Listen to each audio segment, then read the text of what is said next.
पुढील काही तासात महाराष्ट्रात चक्रीवादळ येणार असल्याची भीती। महाराष्ट्र गोव्यात चक्रीवादळाची स्थिती। चक्रीवादळामुळे मुसळधार पावसाची शक्यता व्यक्त।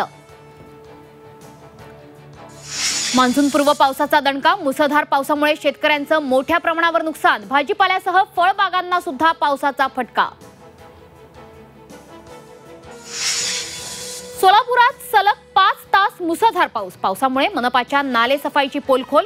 शहरातील सखल भाग जलमय। अनेक नागरिकांच्या घरात पावसाचं पाणी शिरलं। अवकाळी पावसामुळे मच्छीमारांचं मोठं नुकसान। सुकट ठेवलेली पावसामुळे मासळी भिजली। शेतकऱ्यांप्रमाणे नुकसान भरपाई देण्याची मागणी। मुंबईतील गेटवे ते मांडवा प्रवासी जलवाहतूक सेवा 25 मे पासून बंद। हवामानाचा अंदाज घेऊन बोट सेवा सुरू करणार। आणि ब्रह्मोस आणि आकाश क्षेपणास्त्रांच्या शौर्यगाथेचे धडे विद्यार्थ्यांना मिळणार। शालेय अभ्यासक्रमात ब्रह्मोस आकाशच्या शौर्यगाथेची सर्व भाषेत पाठ्यपुस्तकं आणणार।